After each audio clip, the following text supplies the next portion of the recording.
तो आज की वीडियो में हम स्टार्ट करते हैं अपनी exercise number 2.1। Exercise 2.1 this is on page number 32 हम एनसीईआरटी कर रहे हैं, NCERT class 9 chapter number 2 polynomials.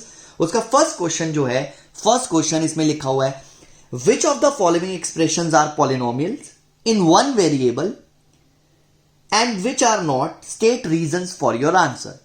Question को दोबारा से एक बार बोल रहा हूं, which of the following expressions are polynomials in one variable and which are not, state reasons for your answer। Please आप जब भी मेरी वीडियोस देख रहे हो, जब भी आप पढ़ रहे हो, तो प्लीज बुक लेकर साथ में बैठो। बुक लेकर बैठोगे तो आपको अच्छे से समझ आएगा, क्वेश्चंस को देखोगे। मैं बोलता तो हूं क्वेश्चंस, कई जगह मैं लिखता भी हूं, but this is not possible कि मैं सारे क्वेश्चंस को लिखूं, और मैं नहीं चाहता कि मैं आपके सामने छोटी सी जगह पर बुक डाल दूं, आप जूम कर करके वो बुक को ही देखते रहो, उसका कोई फायदा नहीं है। तो इसलिए आप अपने साथ बुक लेके बैठोगे तो आप लोगों को कोई भी प्रॉब्लम नहीं होगी। तो क्वेश्चन है which of the following are polynomials in one variable and which are not, state reasons for your answer. तो फर्स्ट पार्ट से स्टार्ट करते हैं। First part is 4x² - 3x + 7। तो आप चेक करते हैं कि यहां पर तीन हमारे पास टर्म्स हैं, 4x² - 3x और 7, और तीनों में ही अगर हम वेरिएबल की पावर्स को देखें तो वेरिएबल की पावर जो है एक होल नंबर को रिप्रेजेंट कर रही है, इसलिए ये पॉलिनोमियल होगा। Yes, this is a polynomial. जो 4x² - 3x + 7 है, yes it is a polynomial. It is a polynomial because there is non negative exponent, या ऐसे बोल सकते हैं नॉन नेगेटिव एक्सपोनेंट है, या ऐसे बोल सकते हैं कि जो पावर है, power of variable is a whole number. तो आपके सामने पावर ऑफ वेरिएबल एक होल नंबर है, इसलिए ये पार्ट जो है वो हमारा पॉलिनोमियल होगा वन वेरिएबल का। सेकेंड पार्ट को देखते हैं। सेकेंड पार्ट में लिखा हुआ है y² + √2। जैसे ही रूट आता है बच्चे जल्दी जल्दी में लिख देते हैं नो, दिस इज नॉट क्या कहते हैं पॉलिनोमियल, क्योंकि अंडर रूट आ गया। अंडर रूट आना पॉलिनोमियल को रिलेट नहीं कर रहा। वेरिएबल की पावर को ध्यान से देखो। वेरिएबल की पावर हमारे पास क्या है, यहां पर हमारे पास वेरिएबल की पावर है 2 और यहां पर हमारे पास वेरिएबल की पावर है 0, तो एक होल नंबर है, तो सेम रीजन है, इसलिए यस ये भी हमारा पॉलिनोमियल होगा। अब हम आते हैं थर्ड पार्ट की तरफ। थर्ड पार्ट को देखते हैं। वेरिएबल रूट के अंदर नहीं होना चाहिए। जो थर्ड पार्ट है वो हमारा ऐसे लिखा हुआ है कुछ, 3√t + t√2। अगेन ये t जो है, ये t इसकी पावर 1 है, तो एक होल नंबर है, लेकिन ये √t जो है इसका मतलब होता है t⁻⁴ 1/2, and this is not a whole number. ये जो 1/2 है, this is not whole number. 1/2 is not whole number, not a whole number, इसलिए ये पॉलिनोमियल नहीं होगा। No, this is not a polynomial. तो अगर मैं थर्ड पार्ट की बात करूं, थर्ड पार्ट, तो ये no, it is not a polynomial. तो आप लोगों ने ये ध्यान रखना है। अब हम आते हैं इसके फोर्थ पार्ट पर। इसका फोर्थ पार्ट जो हमें दिया हुआ है y + 2/y दिया हुआ है। अब यहां पे भी बच्चे कंफ्यूज हो जाते हैं, सर यहां पे भी 1 पावर है, यहां पे भी 1 पावर है, तो ये जो है हमारा पॉलिनोमियल होगा। ये पॉलिनोमियल नहीं है, because this is y + 2y⁻⁻1। अगर आपको याद हो, मैंने आपको फर्स्ट चैप्टर में भी ये चीज बताई थी कि अगर नेगेटिव पावर होती है तो उसका रेसिप्रोकल किया जा सकता है, तो हमने रेसिप्रोकल किया हुआ है यहाँ पे क्वेश्चन में। तो अगर हम देखें तो ये जो है हमारे सामने नेगेटिव आ रहा है, नेगेटिव एक्सपोनेंट होने का मतलब वो पॉलिनोमियल नहीं है। तो फोर्थ पार्ट में भी आंसर हमारा क्या होगा, नो, बिकॉज ये नेगेटिव एक्सपोनेंट आ रहा है, ये एक होल नंबर नहीं है इसकी पावर। तो ये आप लोगों ने ध्यान रखना है। अगले पार्ट पर आते हैं। फिफ्थ पार्ट जो हमारा लास्ट पार्ट है, फिफ्थ पार्ट में हमें ऐसे दिया हुआ है x⁻10 y⁻3 t⁻50। तो अब आप चेक करके बताओ क्या ये पॉलिनोमियल होगा या नहीं होगा। अब आप लोग सोचो 1 सेकंड के लिए, मैं टाइम दे रहा हूं आपको 5 सेकंड का। तो आप सोचो एक बार और अपने मन में ही आंसर को रखना।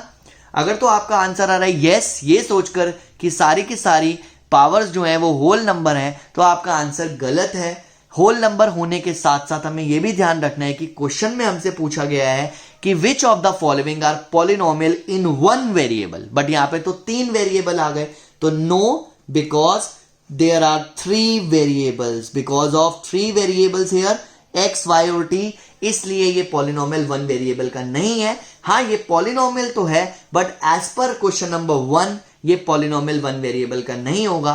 तो ये हमारा क्वेश्चन नंबर 1 था। क्वेश्चन नंबर 2 पर आते हैं। क्वेश्चन नंबर 2, हमारे पास जो क्वेश्चन नंबर 2 है एनसीईआरटी में, क्वेश्चन नंबर 2 एक्सरसाइज 2.1, इसमें लिखा है write the coefficients of x square. You just have to write the coefficients of x square. किसी पर्टिकुलर टर्म के कोफिशिएंट को पूछा गया है, यानी कि अगर आपके पास फर्स्ट पार्ट देखें, this is 2 plus x square plus x, तो कोफिशिएंट ऑफ एक्स स्क्वायर क्या होगा? Coefficient of x square is, वो होगा 1। कोफिशिएंट ऑफ एक्स स्क्वायर, आप इस टर्म को देखेंगे, इसके आगे के नंबर्स को नहीं देखेंगे, इस टर्म को। तो एक्स स्क्वायर के आगे कुछ नहीं है, दैट मीन्स 1 है। कई बच्चे 0 भी लिख देते हैं, तो ध्यान रखना 0 नहीं 1।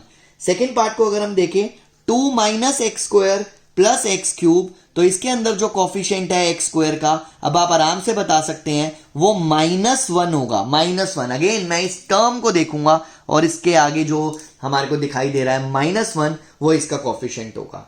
थर्ड पार्ट पर अगर आए, थर्ड पार्ट पर this is π/2 x square plus x, तो अगर मैं यहां पर कोफिशिएंट ऑफ एक्स स्क्वायर आप लोगों से पूछूं तो वो होगा π/2, क्योंकि अगर मैं पर्टिकुलरली इस टर्म को देखूं तो एक्स स्क्वायर का मुझे कोफिशिएंट दिखाई दे रहा है, उसके आगे जो नंबर दिखाई दे रहा है वो π/2 दिखाई दे रहा है। अगर मैं फोर्थ पार्ट पर आऊं, फोर्थ पार्ट में लिखा हुआ है √2x - 1, और मैं आपसे पूछूं कोफिशिएंट ऑफ एक्स स्क्वायर बताओ, तो क्योंकि यहां पे एक्स स्क्वायर ही नहीं है, इसलिए उसका कोफिशिएंट जो होगा वो 0 होगा। तो यहां पे कोफिशिएंट ऑफ एक्स स्क्वायर जो होगा वो 0 होगा। ये हमारा क्वेश्चन नंबर 2 था, right the coefficient of x square in each of the following. Third question को देखते हैं। थर्ड क्वेश्चन बड़ा इंटरेस्टिंग सा क्वेश्चन है। थर्ड क्वेश्चन में बोला है give a one example of each of the binomial of degree 35 and monomial of degree 100। तो बहुत ही सिंपल है, हमें बाइनोमियल बताना है। बाइनोमियल का मतलब होता है 2 टर्म्स, बाइनोमियल का मतलब होता है 2 टर्म्स। तो 2 टर्म्स बतानी है और ध्यान में रखना है कि उसकी डिग्री जो है वो 35 होनी चाहिए। तो आप x की पावर 35 लिखकर साथ में कुछ भी लिख लो, चाहे आप 1 लिख लो 35 लिख के, चाहे आप x की पावर 34 लिख दो, क्योंकि हाईएस्ट पावर मुझे 35 चाहिए। x की पावर 35 लिख के चाहे खाली x लिख दो। तो ये मैंने कुछ एग्जांपल्स दे दिए बाइनोमियल्स के, क्योंकि इसमें 2 टर्म्स हैं और हाईएस्ट पावर मुझे 35 रखनी है, क्योंकि मुझे डिग्री 35 रखनी थी। और इसी के दूसरे पार्ट में लिखा है मोनोमियल ऑफ डिग्री 100। मोनोमियल का मतलब होता है 1 टर्म, तो x raise to the power 100 लिख देता हूं। ये हमारा मोनोमियल हो गया, जिसकी डिग्री जो है वो 100 है। ये आप लोगों को ध्यान रखना है, दिस इज मोनोमियल। ये दूसरे पार्ट में दिया हुआ है जिसकी डिग्री 100 है। और अगर हम इस क्वेश्चन के, ये हमारा क्वेश्चन नंबर 3 था। क्वेश्चन नंबर 4 में आते हैं। क्वेश्चन नंबर 4 में सिर्फ हमें डिग्री बतानी है, जो हमने अभी एग्जांपल किया था कि राइट द डिग्री बतानी है आपने क्वेश्चन नंबर 4 में, और कुछ नहीं है। इसका फर्स्ट पार्ट जो हमें दिया हुआ है 5x³ plus 4x² plus 7x, आपको साफ साफ दिखाई दे रहा है कि डिग्री जो है वो 3 है, क्योंकि हाईएस्ट पावर 3 है। तो मैं डायरेक्टली यहां पर लिख रहा हूं। सेकेंड पार्ट में आपको दिया हुआ है 4 - y², तो इसकी डिग्री हमारी 2 है। ध्यान से देखो, y की हाईएस्ट पावर जो है वो 2 दी हुई है। अगर मैं थर्ड पार्ट पर आऊं, थर्ड पार्ट पर दिस इज 5t - √7, तो t की हाईएस्ट पावर हमें 1 दी हुई है, इसलिए इसकी डिग्री हमारी 1 होगी। और अगर मैं इसके फोर्थ पार्ट में आऊं जिसमें खाली 3 दिया हुआ है, तो ये मैंने आपको पहले भी बताया है कि इसकी डिग्री होगी 0, क्योंकि यहाँ पे x की पावर 0 होता है। ये मैंने अलग से लिखा है, सर्कल कर दिया, तो इस चीज को ध्यान रखना। This is question number 4।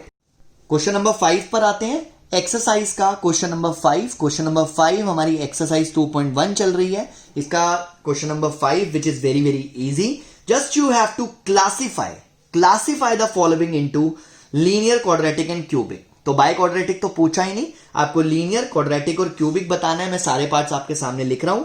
x² plus x, just check कि इसकी डिग्री कितनी है। इसकी डिग्री है 2, इसलिए होगा क्वाड्रेटिक पॉलिनोमियल। सेकेंड पार्ट पर आते हैं। Second part is x - x³, इसकी डिग्री चेक करते हैं। इसकी डिग्री है 3, इसलिए होगा क्यूबिक पॉलिनोमियल। थर्ड पार्ट पर आते हैं, y + y² + 4, इसकी डिग्री देखते हैं, इसकी डिग्री होगी 2, इसलिए अगेन ये cubic quadratic polynomial sorry fourth part पर आते हैं 1 प्लस एक्स, इसकी डिग्री जो है 1 है यानी कि लीनियर पॉलिनोमियल। फिफ्थ पार्ट पर आते हैं, दिस इज 3t, अगेन इसकी डिग्री जो है वो हमारे सामने 1 है, ये भी लीनियर पॉलिनोमियल। अगले पार्ट पर आते हैं, this is r raise to the power 2, again degree इसकी 2 है इसलिए क्वाड्रेटिक पॉलिनोमियल। अगले पार्ट पर आते हैं 7 पर, this is 7x raise to the power 3, अगर हम इसकी डिग्री देखें वो 3 है यानी कि ये हमारे सामने होगा क्यूबिक पॉलिनोमियल। यहाँ पे QP जो मैंने लिखा है दिस डिनोट्स क्वाड्रेटिक पॉलिनोमियल, ताकि आप लोगों को बाद में कोई कंफ्यूजन ना हो, मैं फिर भी हर चीज मेंशन कर रहा हूं। यहाँ पे जो मैंने CP लिखा है दिस इज क्यूबिक पॉलिनोमियल, और जो मैंने LP लिखा है दिस इज लीनियर पॉलिनोमियल। और ये हमारी फर्स्ट एक्सरसाइज कंप्लीट होती है। अगली वीडियो में हम लेकर आते हैं अगले कॉन्सेप्ट्स और आगे के एग्जांपल्स और आगे की एक्सरसाइजेस। तब तक कीप प्रैक्टिसिंग, अच्छे से प्रैक्टिस करो, अपने डाउट्स पूछो, अपनी प्रॉब्लम्स को मुझसे, जो भी आपको कंफ्यूजन्स हैं वो आप मुझसे व्हाट्सएप के जरिए पूछ सकते हो, आप मुझसे कमेंट्स के जरिए पूछ सकते हो। आपको कोई भी प्रॉब्लम आती है तो आप समझ लेना कि मैं आपके लिए बैठा हूँ। कोई भी दिक्कत, कोई भी परेशानी, कोई भी शक हो तो आप मुझे मैसेज कर सकते हो। Okay, thank you, bye bye.